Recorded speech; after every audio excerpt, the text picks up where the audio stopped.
Behind the Dish is sponsored by DBAT. Check out dbat.net for baseball and softball products, franchise information, and to find a location near you.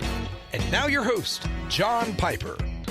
I met my next guest 1 year ago, almost to the day. I don't know if you remember that, Doc, but I was at the ABCA last year at the Gaylord Texan in Grapevine, and as an exhibitor, I decided to get up early because we're both lifelong learners. I got up early and went to the coaches sessions on Sunday morning, and it just so happens hey, no offense, but I'd never heard of you. Yeah, that's cool. And I sit in the session, and Dr. Bhrett McCabe is speaking, and I was fascinated by your talk. I even went into the Q&A afterwards, and that's where we met. So I'm pleased to welcome to Behind the Dish Dr. Bhrett McCabe. How you doing, sir? I'm great. Thanks for having me. Do you remember that? I came up to you during the Q&A, absolutely. and that's how we started absolutely. A connection, and I followed you on the Twitter and started following your podcast and all the stuff you're doing. Mindside Sports and Performance Psychology is what you're doing now, and you've got a unique story. This first talk about the ABCA. How many years have you been coming to the ABCA? Yeah, only my second, and one of the reasons for that is having been a baseball guy and growing up in the game. My dad was a catcher in college, University of Toledo, and so I was as a catcher and a baseball player. And when I was at LSU, our coaches would always go to the ABCA. My anniversary is January 5th. So historically, I am not going to be at the ABCA over my anniversary. And so I started coming last year because I wanted to get back into the game of baseball a little bit. I do some work quietly in the game of baseball. Meaning quietly is I'm not one of the team psychologists. I'm not out there. And I had done a podcast interview for ABCA, and it was kind of one of those like, hey, let's see if there's anything here. And I think the response was really positive. And the next thing I know, I was on the main stage, which I thought was a pretty rapid opportunity. Took advantage of it, and so now we've been coming back, and I love it. I love being back in the field. I love being back with baseball coaches and baseball enthusiasts and purists. The game has so many elements to it that we can model into life. And so for me to come back and be around folks, and I'm getting to see old teammates and old colleagues and old competitors and old coaches that I hadn't seen in 30 years, so it's fun. Yeah, a lot of folks refer to this as baseball heaven. It kind of kicks off the new season for everybody. It's a rare time that all the coaches can get together before they have their practices start and their season starts, so it's really a unique opportunity. And you've got a great story. You played at LSU, one of the top programs in the country, and has been for a long time. But you've got a unique story on how you got there. Yeah. You grew up in Baton Rouge. Yeah. And by the way, you don't talk like you're from Louisiana. Well, my dad was military, so okay. He was a C-130 navigator. When he got done playing ball at University of Toledo, he went to pharmacy school. And he wanted to go to med school, couldn't afford it. Went into the military, didn't want to get drafted. He wanted to go and choose his line. Went into the Air Force, reclassified in the Air Force after 2 years and became a C-130 navigator. When he retired from the Air Force, I was 11, 12 maybe. And then we moved to Dallas, Texas, and he went back into pharmacy, and then we moved to Baton Rouge when I was in 8th grade. So that explains that explains it. I've lived all over the world, and what's cool about it was, just to kind of give that link, is when you're on a military base, you're moving around. There's certain elements that are always consistent. Sports, athletic fields are always consistent. But I was never on the teams wherever we moved that I was on the legacy teams. There's always one or two teams in every league that all the best players are on. They got the best gear. And in today's world, my God, they got, $10,000 worth of gear and uniforms. I was always my dad always coached, and he always coached with a real fairness principle. Every player played the same amount of innings during the course of the year. And he would develop players, and he would keep charts. This was really back in a lost 1983. art. I grew up playing Little League, and same deal. You played on the same team from 9 to 12. Yep. You developed, and I think that's one thing the game's missing. Well, it is, and I think too many players, like my story, even though it's an anomaly, and I'll say that, I want people to understand is that the superstar kid at 14 has no guarantee they're going to be a superstar kid when they're 20. We all develop at different ages. We all psychologically and physically develop at different rates. And the thing that scares me, and having spent some time with Dr. James Andrews and his surgeons and helping out the Andrews group, is that we have to remember that when we have kids that are superstar kids that are super developed, they may have maxed out at 15. When I started 8th grade in Baton Rouge, then I switched schools to an all-boys Catholic school, which is probably I would say maybe the legacy program in Baton Rouge, Catholic high school. And in Catholic high school, we always had a very strong prominence in baseball. The problem was I got held back to play junior varsity my junior year. So I played sophomore year, didn't play a whole lot, was a late grower, a late mature, got held back to play junior varsity. I was young. I was one of the youngest kids in my class, so I hadn't grown yet, and I got held back to play Dixie pre-majors. So I was, 17 my senior year in high school. I didn't turn 18 until I got to college, so I always played down with the younger kids, the kids that were advanced for their grades maybe as freshmen. I was a junior, so we played together. And we went and won the Dixie pre-majors World Series, had a great team. A bunch of those kids ended up at LSU. I get an opportunity my senior year. I'm the third pitcher on our staff. I'm starting to grow. I'm starting to see a velocity spike. But I always love relief. And we had one pitcher who was a stud junior pitcher who had committed to Mississippi State. We had another pitcher who ended up getting ill and missed the season, so I got bumped into the second spot. I had 2 letters from 2 colleges, 2 small colleges, one Division III and one small Division I. And I had no other opportunity, so I was going to go to LSU. I'd taken my classwork. Just go there as a student. I was going to go there as a student. Yeah. And I get a call in April of my senior year from the coaching staff that said, look, would you and your dad be willing to come down and speak to Coach Bertmen? And I was a fan. I'd gone to the game since I was, when we moved there. I was like, sure. I don't know. Maybe I'm going to be a manager. Who knows? So I go in there, and my dad and I sit. Coach pulls us in. And he sits down, he says, look, you're not good enough to play for me next year. We have a young kid coming in from New York by the name of Steve Carsey. He throws really, really hard. You don't. I'm going to win a national title in the next couple of years. I want you to be a part of the program, but I got a plan for you. Did you immediately buy into that? Oh, God. Okay, well, first of all, what other recruiting trips was I canceling? I had none, okay? I had no other, right? I didn't have to pick up the phone and call a coach and go, hey, man, I'm picking not you, right? To me, it was like, this is surreal. And I think some of it had to do with the fact that I was a good student. I think some of it had to do with the fact that I was a low-risk chance. And I had an academic scholarship, and it didn't count against the 13 scholarships my freshman year. So my dad and I sat there, and my dad asked him, he said, look, what does he have to do? And Coach Bertman's plan was, look, Bhrett will be good enough his third year at LSU to pitch for me. Once he matures, once adrenaline hits, once testosterone hits, and he learns the system, he's going to be great. What was your size as an incoming freshman at LSU? I started out about 6'4", maybe 210. Wow, that's a big incoming freshman. But I just hit 6'4". Okay. So I was growing fast, but I didn't have... Kind of an awkward 6'4" maybe at the time? Maybe a little awkward. Maybe... And my summer leading into it, I pitched amazing in an American Legion, whatever that thing was. I mean, I saw the confidence in my game, and all of a sudden the velocity. Now when I wanted to get it up a little bit more, it could go. You know what I mean? It was like you start feeling that as a pitcher when you know you got a little bit more in the tank, you can find it. And so as it kept developing, I kept having a lot more fun. But one thing that Coach asked, or my dad asked Coach was, what do I have to do as a parent? What do I need to do to help him? And he said, all I've wanted to do is get Bhrett to be ready to be a man. My dad was military, so it was very important. And Coach said, look, it's up to Bhrett. It's how much he buys in. So I show up to the very first meeting. This is a team that had come off the number 3 position the year before in the World Series. And I'm looking at multiple major league pitchers, Paul Burb, Chad Auger, Mike Sorotka, Lyle Mouton as a right fielder. I mean, all these different players. And I'm like, man, I don't belong here. So what I did is I immersed myself into learning everything I could about the game from a mental side, the strategy, the situations. Even though I didn't throw hard enough, I wasn't good enough, I could get guys out, but I wasn't going to compete with those superstars. So, now, would this happen in today? Would Coach Maneri, legendary Coach Paul Maneri there at LSU now, would he even take a chance on that type of situation? No chance.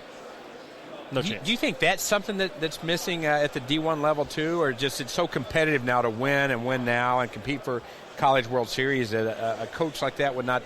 They're looking mainly for JUCO transfers. I say that. I say no chance. But I do know the roster that LSU's had in the last few years, there's many preferred walk-ons that have gone on to play in the major leagues from there. And so here's the thing that we got to look at as coaches, right, and as leaders, is we all want to see who and how great the player is today. But what's the growth trajectory of the player? Some players maxed out in high school, but their skills are going to get better. They may not have the physical growth. They may learn psychologically how to gain a quarter second, which could be life or death on the baseball field. But there's also other players that, we saw at LSU over and over and over again that Coach was right. My freshman year, I redshirted. We won the national title. Got to go to the White House and meet Ted Williams and Joe DiMaggio. Second year, I come back, think I'm going to be damn good. I wasn't. I got sick with mono, missed the last half of the year. And then I got in the gym. And that third year, what Coach said, I was a stud. I was throwing hard, had a great hammer. I had command on the mound, and then I got injured. And that's what everything changed. So I think when coaches have to look at it is with the roster limitations, they get a little cautious. But when you're breaking down a roster, I would look at who are the ones that can compete now, who are the ones that I can develop as a player. Even at a top 5 school, never forget the developmental player, because those developmental players can far succeed the best players you have right now. And I can give you 15 of those from LSU that happened, and people often thought at LSU we stacked our roster. Everyone, I don't know why people thought we had 60 people on our roster. We never did. Coach was just very strategic on who he had, and the history showed good kids who wanted to fight for the purple and gold did well. Well, Bhrett, you end up going to 3 College World Series. You win 2 College World Series championships. What an experience. And how did that experience, because like you said, you had some adversity at LSU. Yep. You went there not thinking you would play, then you competed to play. It's documented that you mentioned that Coach Bertmen was kind of tough on you. He would come in and really kind of impacted your confidence and really took away from some of that. And you bounced back from that. And how does that help shape you into a fierce competitor and the man you are today? And how are you able to take that and now share it with other athletes in your practice? Well, it changed my life, right? So Skip was a master motivator. Skip was a master developer of men and programs. But it wasn't always for the faint of heart. And, we all laugh as former players as we get together, and the old joke of, him walking out to the mound and looking at you in the eyes and saying, it's not your fault. And you're like, no kidding, Coach. That umpire screwed me. And he's like, no. See, I should have never recruited you. You're not ready for this. And it would just fire us up, right? It would just get us so damn motivated we couldn't stand it. I mean, it was just, chewing nails. For me, what happened was after I came back from a shoulder injury where I lost my mechanics, I lost my velocity, and I lost my confidence. I went from a kid who I thought I was going to be drafted very high to now losing velocity and trying to get guys out and not feeling comfortable on the mound. It took a year. So when we won our second title in 93, I only threw 10 innings that year. I went from being what I thought was going to be the third starter to being irrelevant, pitching mop-up duty, when we got a 14-run lead type of stuff. So I didn't pitch in the College World Series that year. I come back the next year, and I think, okay, I'm going to do it. This is going to be great. But I actually didn't – I wasn't too sure. I was just going to go to law school. My roommate was going to be a top 10 pick in the draft, and he was. And so, therefore, I wanted to get out and go do some stuff. And I wanted to go get after it and be an attorney. And I thought an attorney would be a great thing to do. And work as a baseball That's not agent. a bad backup plan. No, but I was going to work, listen, I was answering the phone call from all the agents that were calling Todd's, our phone number. And so I was like, hey, look, you sign him, can I come work for you? That was my plan. But my parents sent me to a guy to help me visualize and relax and get belief, all right? So even though I was throwing 84 miles an hour, I had to find something, a way to get guys out if I wanted to play. So I start pitching in an early game, and I did well, and I pitched, and then all of a sudden we're playing a game against TCU, and I always tell the story because it's so important to me, but Nolan Ryan was my idol growing up. I loved his fierceness, his anger, his motive on the mound. Bulldog. Yeah, he was Texas angry, right?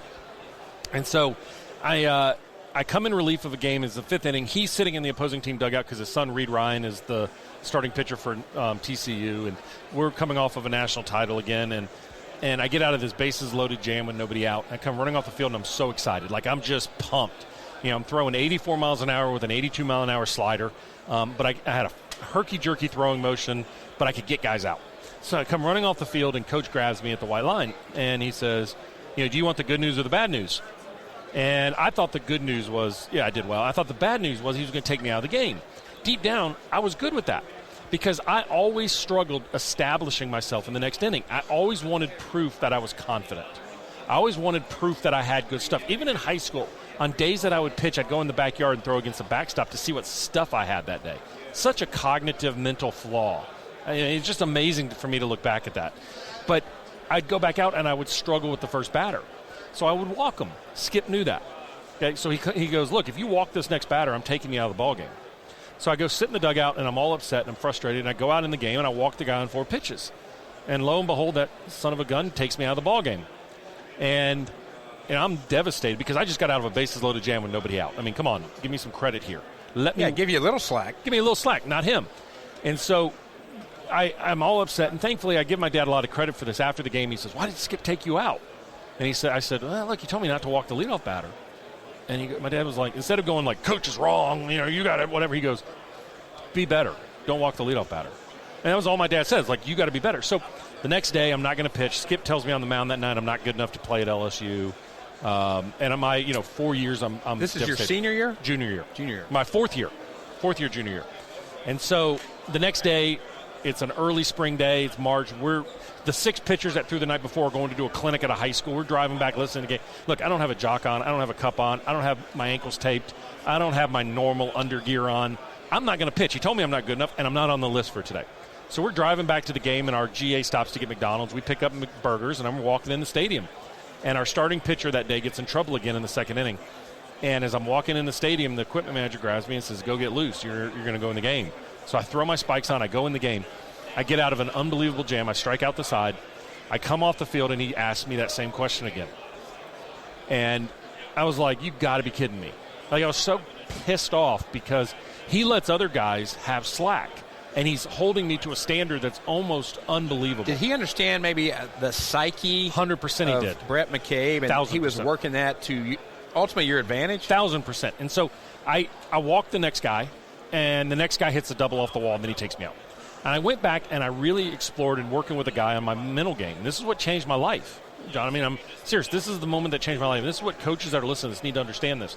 Parents, you got to let your coaches coach your kids. This is what changed my life.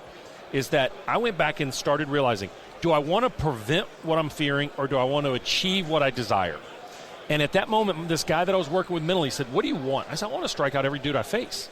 He said, well, then do it. I said, yeah, but I'll walk guys. He goes, you got to choose which one you want, my man. And I said, you know what? I'm going to try to strike out every guy I face. And that day changed. And I ended up leading the team in appearances the rest of the year. Had one of the best strikeout ratios in the conference. I was in the top 10 of about every statistical category, and I threw 84 miles an hour in the SEC. After the season, Coach and I were talking, and we were doing a press conference for a SEC game. And they asked Coach, when did you know Bhrett could do that? And he said, there was 2 games back in March. I went on to pitch my senior year, did well, had a great year. Not going to get drafted throwing that hard, but I got guys out. I led the team in appearances for 2 years. I had one of the lowest ERAs. Here's your question, John, a long answer to this. About 10 years ago, I go back and sit with Coach Bertmen. I'm sitting in his office. His daughter was my mentor in grad school, so the family's very close to me. I sit down with him and I say, Coach, do you remember the day you changed my life? I said, my parents, I came from a charmed lifestyle. My parents were hard workers, but you changed my life. My mom, my dad, and you are my heroes. And he sat back in his chair and was smoking a cigar, and he said, Bhrett, March of 1994, I challenged you to find what it was worth inside you to fight for you.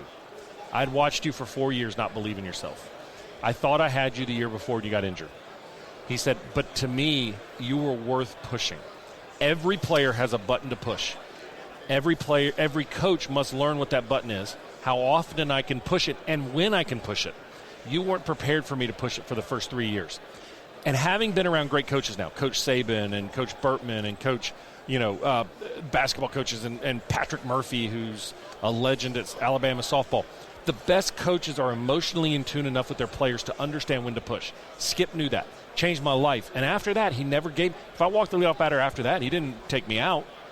I was able to work through it, but I had to start fighting for what was important. Hey, coaches and players, that was a audio nugget right there from Bhrett McCabe. And, man, I can see just the passion you have. It really did change your life. Unbelievable. And it caused you really to get in the profession you're in because now you're changing other kids' life, and that's a great segue.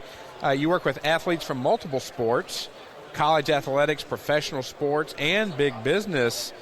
What is it like working with today's players and all the pressure they have to win at the college level and also on the PGA Tour? The biggest challenge for people today is that we don't have patience, okay? If you think about it, when I was coming out in 1990, we knew that Todd Van Poppel was probably going to be the first pick in the draft, but he didn't want to sign with the team who had it, the Braves, so Chipper Jones was drafted. I didn't know what Chipper Jones' swing looked like. I didn't know what Todd Van Poppel looked like unless I got a Baseball America in the mail. Kids today, though, they have an Instagram where they are connected with a kid. And so what happens is the standard, what our generation has done now is our standard is excellent. Anything short of excellent, we think sucks. So I've developed a concept working with athletes. I call it Suckville. And the Suckville mentality is this idea that we are so driven by our perceived potential that we ignore our reality. Now, here's the deal. Parents, coaches, players, I want you to hear what I'm about to tell you. And I'm going to rain on your parade for a minute. You will never hit your potential. Hey, it happens. Stop buying books that tells you you're going to reach your potential. Here's why. If you go 3 for 3 today, what do you want tomorrow? I want 4 for 4. And I don't want the second hit to be off the end of the bat. We always take our reality and shift our understanding of our potential. So we never hit it. What we have to do in working with athletes today is I have to get them patient and understand their process of improvement, their process of growth, their process of development is extremely important. I still want you to have a goal and a competitive spirit, but what I want people to understand most and dealing with today is you will get there. Stay patient. Success happens. It's like falling asleep. It happens. It doesn't, you don't wish it enough. You can't just want it. Because when I ask players, I was like, why do I need to invest in you, right? It's a question I always ask every player that comes in to see me. Why should I invest in you? Well, I work hard. No, wrong answer. Everybody works hard. Everybody thinks they work hard. I really want it. So does everybody. What is it that's different with you that helps you succeed and helps you take it to the next step? Because if you're not willing to be different and you're not willing to be unique, then what's going to happen is you're just going to be mediocre. And mediocrity has 1,000 fans. Excellence has 1,000 critics. You've got to be willing to go out there and be unique and different. And if you're not, you will end up with everybody else bitching and moaning that you didn't get your chance. Well, Bhrett, let me ask you, setting expectations, like I said, a lot of athletes, high school, even nowadays, 10-year-olds, 11-year-olds, the expectations are so high. So when you sit down with a potential client or you're talking to a coach or a team, how do you go about setting proper expectations for them so they don't expect perfection? It's a hard conversation because the first thing I try to do is say, do you know how good you're going to be? Don't tell me a scout told you that you could be a certain draft pick. Unless you're talking to the general manager, you don't have a clue, okay? Don't tell me that you're going to be this or that. You don't even know what college coaches are recruiting, all right? I hear that all the time is that college coaches gave this kid this money. You don't know. You don't know, okay? Let's instead say this. Everybody has a different starting spot. Everybody has a different finish line, and everybody's journey is different. So here's the question. What are you going to do today to make yourself better? What are you going to do each and every day to improve? Put your head down and keep going. When it gets hard, success to me, John, is this. It's a 4-point formula. You got your skills and your talents. And there's no doubt the game has a talent skill, okay? Max Scherzer has a tremendous talent to throw a baseball, okay? But there's a lot of kids that didn't make it that had a lot of talent. You got to be able to apply it under increased pressure, under increased periods of time. You got to be mentally flexible. So you've got to understand what it's like to try to throw 10 changeups in a 3-inning period and know you're going to get rattled, but you're committing to throwing a changeup, okay? And then the last one is circumstance, luck. You can't impact it. Most people spend all their energy on that first one, talent and skill, and that last one, luck. They ignore the middle two. The middle two is where the money is made. How good are you when it matters? And how flexible are you mentally to deal with ups and downs and continue to go? It doesn't matter how dire it is. Everybody can take one step forward to try to go towards their next goal. It doesn't matter how bad of circumstances you have. Somebody will find a way out. It doesn't matter how many cards are stacked against you. If you want it bad enough, you may not get what you want, but you'll get something. We don't always get what we want, but we can get something. You work closely with the Alabama Athletic Department, and you've made Birmingham your home for, I think, 15, 16 years. What's it been like to be part of not just in football, where they won the national title in 2016 and 2018, but all their athletic programs achieve high success rates. What's that been like for you? And talk to us a little bit about what all you do for the Alabama Athletic Department. Sure. It's kind of surreal to have played for a coach that won 5 national titles, to consult with a coach that's won 6 national titles, to consult with Patrick Murphy, who's won a title, the Alabama gymnastics program, which is a 5 or 6-time national championship program, the golf programs that have won national titles. And, even better than that, they develop great kids. Alabama, when I first started there, listen, I played at LSU. When you tell them, it's like changing sides. Well, hey, let me ask you right there. When Alabama and LSU played football just a few weeks ago, you got on an Alabama jersey or an LSU jersey? It's Roll Tide. and listen, people, I always laugh. I always tease my mother-in-law. It's like, it's a mother-in-law repellent. But here's why. Because I know the kids, okay? I love the purple and gold. I will be rooting like hell for the purple and gold in the national title game. I went to the semifinal game. I love the purple and gold. I love what the purple and gold did for me. But I know the kids that play for Alabama. I know what the sacrifice. You're invested there. Hell yeah, You're invested there. And the program, here's what I love about Alabama, and I say this with all the respect in the world. Alabama is fully committed to the total holistic development of our athletes. There was a story. I had a kid. I wasn't working for the football program when I first started at Alabama. I was helping other athletes across really non-revenue generating sports. I wasn't going to work in football because Coach has his way. Well, let me ask you, how did the opportunity come to even start with the Alabama Athletic Department? Google. So I had worked with some of the golfers because I got my start in golf. But I get a call one day, this is probably March, and I get a call from a trainer at Alabama who said, hey, we found your name on Google. We've got an issue with our basketball team. We need you to come in and help Coach Grant out. Are you any good at what you do? And I was like, yeah. And they said, you've never reached out to us. I said, I don't reach out to coaches. If you'll find me, you'll find me. I'm not soliciting services, and I never do. I've never submitted a solicitation to a coach ever. And so I went in and met with them, and I traveled with the team. We went to the NCAA tournament, and then I got a call a couple weeks later from the athletic department that said, look, football has their group. We're not going to interact with Coach Bertmen or Coach Saban's system. But can you come help out our cheerleaders, our rowers, our tennis players? I'm like, sure. Players are players, right? I don't need to wear the Alabama football jersey to feel – I don't need to walk around and overclaim what I do there. It's very common. People walk by there and then they take credit for stuff. I'm not going to do that. And so I next thing I know, about 2 years later, they started sending me some players in football. It's like, hey, look, we got an issue.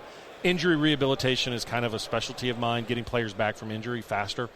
And we had a couple issues. And then I started working with the kickers. Well, Bhrett, let me ask you there. When you say help them get back from injury, is that more the mental side? Yeah. Okay. So people don't ever look at the mental side of an injury, right? Okay, so let's take a baseball one.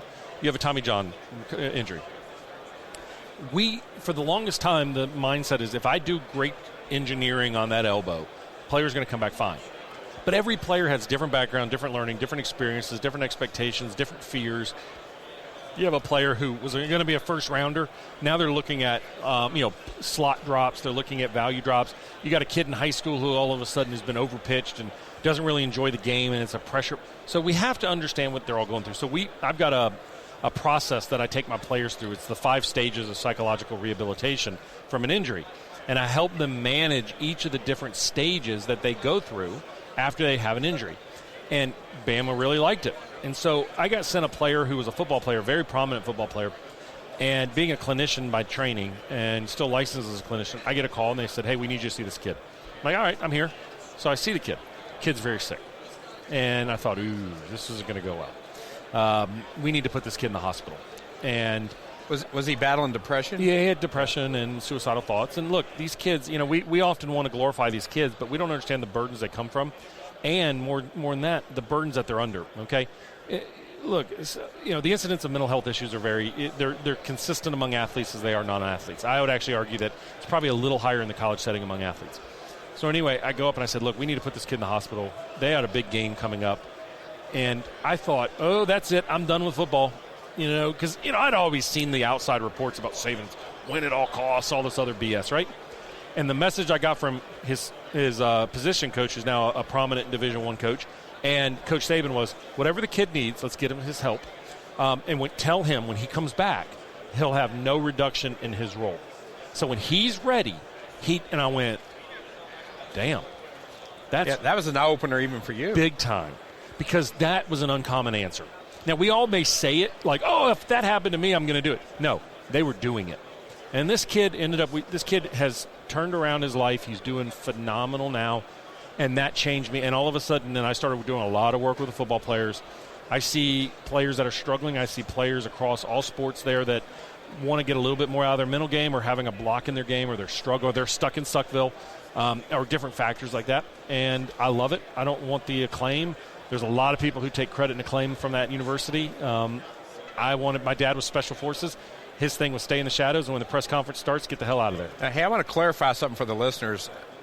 Is that term coined Suckville or Stuckville? Suckville. Suckville. They're stuck in Suckville. Have you coined that? Do you have that? We're writing a book. Yeah, we got the URL. We're working on everything else, but the book will be called "Breaking Free of Suckville." It's the process to take action in your life and stop the struggles. I love it. Good because stuff. it resonates, right? Everybody knows. Look. Think about this. I wrote it down right here. Yeah. If I asked you and I said, okay, if you want to have success in life, right? If you think back to where you were 5 years ago and you're thinking in your life right now, if you're listening to this and you say 5 years ago, would you have taken where you are today? You'd be like, hell yeah. Then why aren't we walking around with gliss and whispering zippity-doo-dah? It's because our mind can never be happy. So what happens is it starts seeing like, well, that guy has more downloads than I do. That guy gets more follows. That guy has more scholarship offers. That mom is happier. We don't know that. All we're doing is projecting our discourse with where we are. How do we reinvest in that and take action in our life? That's what it's about. Now, you work with Coach Saban as amongst the other I work with the program. I actually don't work with him. Sorry. Clarify that if the Alabama athletic director is listening. And how often do you talk to him, Coach Saban, and what have you learned from him? Well, see, that's the funny thing. That's why I say I've talked to him probably twice in the 8 years I've been there. But the different layers of who I work with, I work every single day I'm there with the training staff, the strength and conditioning staff, and the position coaches. So the best way I can describe it is it's like working with the president, okay? He's got the ship and the process of what he's going. I am one small component in that ship. You know, Tua Tagovailoa is going to be a superstar regardless if I'm there or not. If I can serve somebody like him, then I'm going to serve somebody like him. That system is going to win championships, all right? People need to understand what you can learn from a Nick Saban is this. Very strong vision, holds everybody accountable in the organization, and is relentless to make it happen. He doesn't take a break. And so when I say that out of respect. I'm not up there sharing strategy. He's got a guy for that, a superstar that nobody knows about, that they've done one article on the entire time he's been there. Hey, key word right there if you're taking notes, system. Have a system in place, whether you're a coach or a business leader. Well, I'll give you a challenge. You ready for this? Last year when I spoke here, I asked the ABCA coaches that were in attendance, how many of them had their performance philosophies written down? Less than 10% will raise their hand. Okay? How many of you coaches out there have a plan in place, a written down plan for how to develop players, how to fundraise, how to manage your players, your parents, how to schedule? And every year you should look at that. So every year you should have your performance, your coaching binder, okay, your philosophy binder. And every year, at the end of the year, you should review it, and then you build the binder for next year. So every year you're removing things that weren't effective, and then you're adding things that are effective, and and the new learnings that you have, you bring into your life. Okay? So what happens is if we don't do that, then we're catching the quickest, shiniest object, and it's grabbing our attention, and we're losing our structure and our footing into the ground. And that's where coaches get in trouble. They like if we look at college football for a minute, what do? They go out and they hire the sexiest, shiniest offensive coordinator that doesn't fit their system, and they fail. And baseball coaches, all of a sudden now, they want to change to being a bunt and run team when they got kids that are 6'4" and 240 pounds. You got to know your system. And you got to know what you have available to you. Yeah, know your players, know their makeup is key right there. And I'll give you another one on that. How many coaches listening to this publish their practice schedules when the players get to the ballpark? Okay? Coach Bertmen had everyone. I was talking to Jeff Willis yesterday, the legendary coach at LSU Eunice, and he goes back and he has them for 10 to 15 years in a notebook. So he knows what he did on January 10th, 2009. See, coaches, if you don't do that, what happens is your players are guessing what's next. And then you become reactionary to what your emotions and anxieties are telling you. You should have a plan. On January 1st, every year we do this. January 2nd, we do this. January 3rd, we do this. Bhrett, what are some of the mental challenges you see? I know you spend a lot of time with Alabama athletes, but athletes all across the spectrum in other sports as well. When you first sit down, or maybe after a second or third visit or time you spend with that athlete, is there any certain category or mental challenges that you see as a clinician? Well, I mean, the biggest challenge is, to me, is that their expectations are unrealistic, okay? They're impatient. They really want it, all right? It's hard to deal with the clutter and the chaos in life and get focused on what really matters. I think the other thing, too, is if I've done all this work, why aren't the results following? So then it puts us on a chase. So one of the things that I try to understand with a player is what do they want deep down? And very rarely are we honest about what we want. I think so as a result, what happens is we get frustrated very easily. We've got to, as a competitor, as a coach, as a player, is how do we quiet down all the clutter and find what the single most important thing is to take action on? Okay, that's being aware of everything around you. Like, stop trying to calm your mind down. Now, mindfulness is great. I love Alan Jaeger. That's correct. I use it every day. Okay, what I'm saying is we can sit here in this convention hall with the background and the ambient noise going on around us and still have a very powerful conversation and be able to follow each other. I don't need to tell everybody around me to ignore what's going on or, hey, quiet down over there. Okay, so when we go to the box and we step in the batter's box and our mind is like, popping negative thought. Like, you'll never have a positive thought in the heat of the moment, ever. The mind is there to protect you. So when the negative thought pops in, don't believe it. Just acknowledge it. Now, commit to a plan, and then take relentless action. Okay? So one of the things that I do in a player like a hitter, and I've had a lot of success with hitters, even though they're non-athletes, that's okay as a pitcher. The hitters step in, and they've got 14 thoughts in their mind. What I want them instead to do is look at it differently and say, where do I want to drive the ball? Like, it's so funny when I ask a player that sits in. It's so simple. So that way they have a visualization of where is that ball going to go. 100%. Just like a golfer. 1,000%. Okay, so if I ask a player and they've been struggling, where do you want to drive the ball? This is what they usually say. Well, what do you mean? No, seriously, simple question. Where do you want the ball to go? No, what do you mean? Like, okay, 0-0 count. Where are you looking? Middle in. Okay, where do you want to drive it? Over the shortstop's head. Okay. And you know what's amazing? When you get them focused on that, it is comical how simple it becomes.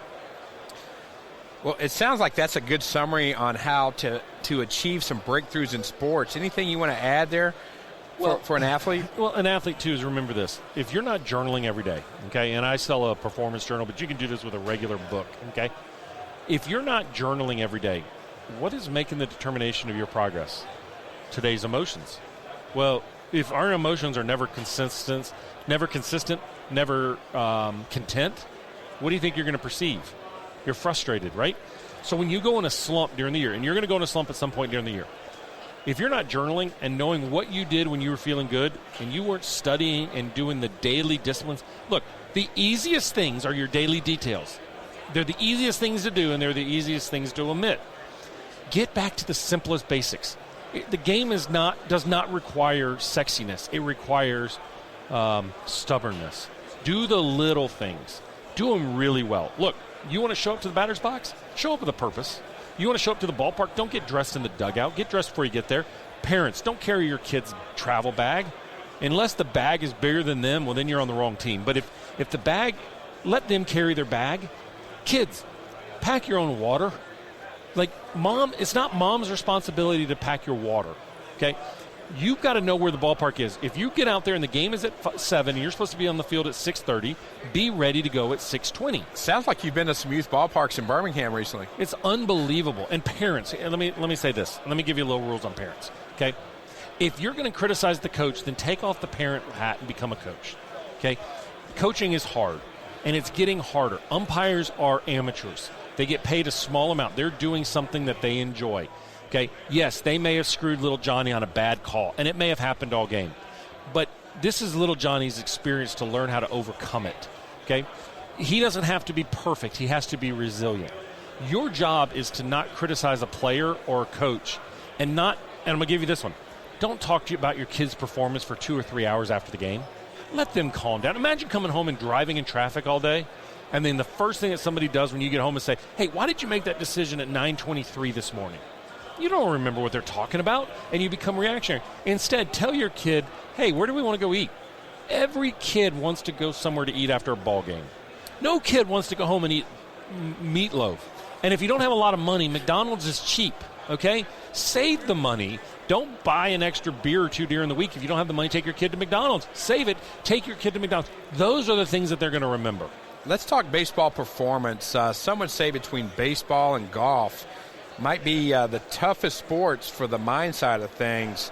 What type of athletes do you work with in baseball? You spend some time with any high school athletes, college, any professionals? So there's a couple things. So, yes, golf and baseball are very similar, particularly pitching. Pitching is an initiation sport. It's an initiation action, much like golf is. So I've got what I call the funnel of focus. Okay, before you hit a shot, your mind is going to be wide open, and then as it moves into the shot, it's going to get very narrow. Okay, unfortunately, what happens is for most athletes, it doesn't start with a traditional funnel. It's actually inversed. It starts very narrow, and what happens is we're fearful of an outcome. Don't hit it in the water. Don't swing and miss. Don't walk a hitter. And then as we get over the ball or into the initiation of it, our mind actually expands into 14 different concepts and mechanical keys. Okay, that's the problem. So if you're an athlete in baseball or golf or whatever, and you want to get better, okay, you've got to realize that you can't control the outcome at all. You can influence it, but you can't control it. But we can stack the deck in our favor. We can increase the probabilities. But you're also tremendously resilient to overcome any challenge you put yourself into. So my fear was not walking the leadoff batter because I was afraid that I was going to have a big inning. Once I taught myself that I could walk the leadoff batter and strike out the next dude, I was fine. When you're working with a hitter and say a hitter's gone into a slump, do you have any data that suggests how big the mental side of that is versus swing mechanics? So it's a good question. Look, we all have flaws in our mechanics. There's nobody that has a perfect mechanical disposition in the game of golf, basketball, shooting, or anything. Okay, basketball shooters, here's what I want you to think about. Skip used to always say we got to coach like basketball coaches, not baseball coaches. And his point was when Steph Curry wants to improve his shot, he does his quiet, foundational mechanical work in the morning. Then he competes in the afternoon, then he plays at night. Baseball players, if we're a coach and every cue we give our player is get our elbow up, get our backside down, keep our right foot on the ground, spin, make sure the kid's got 47 thoughts in their head. Let's learn to be simple. Do the mechanical work without any external outcome. But Steph Curry's going to hit a shot in a basketball game with his feet pointing in the wrong direction. And that ball may go in or may not go in. But he's going to adjust, okay? It's like you riding a bike. There are times that sometimes it wobbles and you just naturally get it back on balance.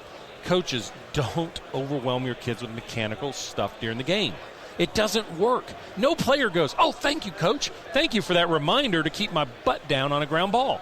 Okay? Let them flow. And then in between or after a game, that's when the coaching happens. Now, pitchers are known to be a little quirky as well. Hey, no offense. No offense. No offense. Clayton Kershaw has been noted.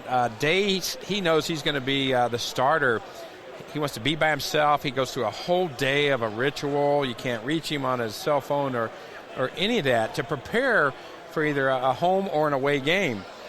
Now, what would you say to a player that's needing to prepare for a big game? Maybe they're transitioning from being a JV player to a starter pitching in a big game at the high school level or a national title game for Alabama, even if they've never been there. Is there anything you can share with the audience to help a young athlete, 18 to, say, 22 or even younger, prepare for that big stage? First question I ask him is, can you walk away tonight and lose? Can you walk away and lose? They're like, well, I don't want to lose. I said, I didn't ask if you wanted to. Can you handle the loss? Can you physically and psychologically handle losing? It's going to suck, but yeah, I can. It's back to Suckville. It's going to suck. I didn't say it wasn't gonna. But can you, if you can marry yourself and resolve the fact that I can lose and deal with it, then what the hell am I trying to prevent losing for? Okay? So if I can first and foremost say, I want you to walk out as a negative, okay? I don't want any regret. This generation of athlete holds back. They hold back, in my mind, about 10 to 20% of their ability because they're afraid if they fail, then at least they know that there was a reason why they failed. No one wants to say I gave everything I had and still failed because that means I'm not good enough inherently. So what happens is we can look back and say, well, if I had just done this, if I had just done that, if I had just experienced more, okay? The problem with that is we leave with regret. I'd rather a player leave with disappointment. On Monday night, or for the national title game, whenever it is, and I can't remember, it's 2 weeks or whatever, one of those teams is going to leave heartbroken. They've invested since last February to win this game, and there's no guaranteed outcome. But the only solace of it is, did you leave your heart and soul on that field and give everything you can? If that's the case, then the game is the game, and you try to work on execution better. Too many of our kids are so afraid to lose. And I hear people say, failure should never be. Failure is always an option. Or the ramifications from a parent or a coach after a loss. Listen, parents, okay, your kid may suck today. Doesn't mean they suck as a human. They may get disappointed and show emotion. That doesn't mean they're bad people, okay? But if you don't get better, like think about playing a video game on your phone. You win the level. You go up a level, okay? Now you go up one more level. It gets really hard again, and you got to solve the puzzle and the skills at that level. Then you learn that level, and you move up to another level. That's what we do in our game. Let's talk a little bit about the PGA Tour, the work you do. I know a lot of baseball people like to get out on the golf course, especially pitchers, on their days off. Can you talk a little bit about the work you've done on the tour thus far? I know you spent quite a bit of your time there. Yeah, I got into golf. I started playing golf when my dad was in the military in the Philippines. I always loved the game, but kind of gave it up to play baseball. Came back to it. We played every break we had at LSU. And I got into golf about 12 years ago because a coach wanted a different perspective. I wasn't even actually doing this. I was working in the pharmaceutical industry, and they wanted their athlete to have a different perspective. So I brought the learning from working with Coach Bertmen to the golf world. All right, what I find with golfers, this is a very unique stat, that a PGA Tour player wins 80% of their annual income in 5 events a year. They play on average 25 events a year, so they're not good 20. That's a staggering statistic. It is. So when they're really, really good, they got to be really good. And when they're not good, they got to manage it. All right? Now, when you're young and your talent is better than everybody else, and you look across left and right and you realize that you're one of the best 3 or 4 kids out there, the game really isn't that hard because your failure is still going to be better than most people's surge. But when everybody's equal, or you're not the most talented, how do you handle it? So I want players to manage and understand that in a round of golf, they're going to hit maybe 5 or 10 really good shots. But they're going to hit 60 pretty sub-average shots. Now, I don't want them to say, oh, that's awesome, but I want them to say, hey, what are we going to do about it? Because if you take that shot into the next one, you're screwed. Every shot, every play, every pitch has a purpose. And what I call is the PSA. If you can boil it down to say, in this moment, what's your purpose? What are the skills and strategies you have to accomplish it? And what's your attitude? It doesn't matter where you are. It doesn't matter how many people in the stands. It doesn't matter if you're playing Augusta or you're playing at your home park. It's the shot is the shot is the shot. You talk about finding the psychological fingerprint of an individual, and that is key on how you take them down a path, on how you make them better.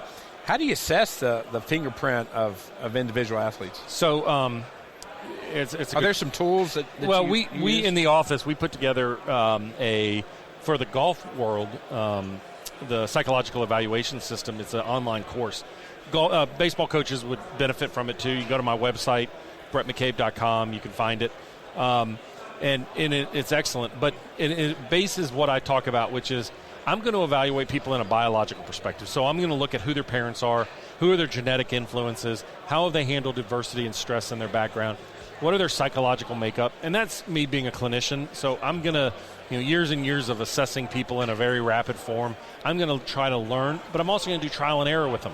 We're going to talk about, hey, like I've got one of my PGA Tour players. If I say, let's get an external focus, right? We all know an external focus is important, but for him it creates anxiety. So if he's focusing on one mechanical feel that he trusts, now what we had the conversation is he's got the target in his mind. This just allows his mind to have an anchor. Okay, so I'm going to use those things. He's a perfectionist. So by getting away from the target, then he allows some variability to happen and not be upset or frustrated with himself. Well, Bhrett, egos run rapid in the sports community. I mean, you got to have a big ego and a lot of confidence to play at a high level. Are you able to help athletes check those at the door and really maybe get their ego out of the equation? Does that cause part of the problem when you're working with athletes? Well, ego is great because it allows us to believe that we can. Now, how do we do it is when we have to separate ourselves from our ego. One of my favorite authors, a guy by the name of Ryan Holiday, wrote the book, The Obstacle is the Way, and his follow-up was The Ego is the Enemy. And it's the idea, it's the basis essentially of Suckville, which is it's never good enough. Your ego never allows you to say it was good enough, it was popular enough, it was successful enough. But the most powerful psychological thing that we have as an athlete is belief. If I believe that I can accomplish and I can handle it, okay, then you can put me, I'll give you an example. I love to do public talks, right? I don't worry if the slide machine's not working because I believe that I know my content well enough that I can make it work, okay? But if I have low confidence and my machine goes down, I lose my security blankets. It's going to create some anxiety before you even walk on stage. 100%. However, as much as I love to give talks and as often as I do it, I still have what? Negative thoughts when I go out there. First thought that pops in my head, well, hell, I hope I do a good job today. I hope I connect. I hope people remember what I want the message to be. Those thoughts are all popping in my head. And until they announce my name, I've got the butterflies in my stomach. But I've learned strategies on how to control that early on. But belief is the biggest. Confidence builds belief. Trust fills confidence. A plan fills trust. And then a vision creates a plan. So here's the deal. When I ask you, what do you want? Then that's your vision. Okay? Then if it's not what you really want, then what happens is we don't create a great plan. But if it's what you want, if you say, I want to play in college, okay, let's start there. Okay? What do you have to do it? You create a plan. I had a buddy of mine who was a Navy SEAL. He said, if you want to be a SEAL, you don't train with the Rangers. Okay? You train with a SEAL. You find somebody, and you train like them. Someone that's better than you. Somebody's better than you that creates trust that you can do the tasks that are in front of you. The more you accomplish and gain confidence, in that task, you start building confidence that you can handle changes, right? Look, think about it like doing a math problem. I give you 45 times 34, okay? You learn the skills, you learn how to do it. But then I make it a little bit harder. That's confidence. But then I make it a word problem, and you can solve it. That's belief. It's the application in a variety of different areas. Ultimate belief is I can handle whatever comes my way, and I can work to get through it. That's it. That's the most powerful psychological skill we have. That's a great transition into some things you also do in the business coaching world, because what you just described probably applies to way more people, because not many people get a chance to play athletics at a high level. So talk a little bit about your business coaching. You have experience in the corporate world. You worked 8 years before you started your own firm. And, and I also want to ask you, you're so busy, time management. How do you personally manage all your clients and your workflows and the demands with your speaking schedule? I'm sure coaches and business people want to learn something from you there. Well, I mean, listen, success always has a sacrifice, okay? Unfortunately, my sacrifice is I don't do a great job in the exercise world. I don't do a great job in my fitness levels and things like that, okay? I could do a much better job there. I'm not going to sacrifice my family. I'm not going to sacrifice my loved ones. I'll sacrifice me going to the gym. I do work a lot. I love what I do. This is a belief and a passion that I wanted to do every single day of my life, okay? I think business people have to realize we want to make it super, super hard, and we want to make it super sexy, when the reality is the sexiness is in the smallest details. I'll give you an example, all right? If I go to McDonald's in the morning, and I always go eat at McDonald's in the morning for breakfast, when I'm on the road, I'll find a McDonald's because you can get fresh breakfast, right? I get the eggs and the sausage. But it's always dirty. It doesn't matter where I go. The little details. It's not like filthy, like there's garbage on the floor. But usually when I go in there at 5:30 in the morning, the garbage cans are full, all right? The tables are dirty, and that means that somebody didn't do their job the night before. So what does the kitchen look like? Now, if I go to Chick-fil-A, it's different. All right, so here's the question. You don't have to create and spend $100,000 on a culture program to have somebody wipe the tables. That's as a leader saying the details are as important as the recipes. Okay, the details of how clean my bathroom is, or somebody taking out the garbage and holding people accountable, which nobody wants to hold people accountable. I don't like to do it in my business. I don't like to do it in everything I do, to hold people accountable, because it sucks. It hurts. But is your presentation and is your expression of who you are worth the commitment to those small details? If it's not, then you're going to be mediocre. It's just what it's going to be. McDonald's is the number one fast food agency in the world. But you can't tell me it's the standard of excellence in anything but automation. It used to be. Maybe 20 years ago. 100%. They were the Chick-fil-A 20 years ago. They used to train people in Hamburger U. They don't do that anymore. It's become a place where it's almost a byproduct. They're going to succeed based on who they are. But you know what? Here's the deal, right? Did Amazon make Walmart better? Yes, they did. Walmart got threatened, and they should be threatened. Walmart has learned how to deliver faster, be quicker, and have better experiences for the customers. Look, there are times in every one of us that we walk in and you look around and go, my locker room, or like coaches, what does your office look like? If it looks like a pigsty, what are you telling the players? Well, I want them to know I'm busy. No, I want you to think that you can't prioritize importance. What does your locker room look like? Okay, what is the opposing team doing? That's one thing I learned from Skip.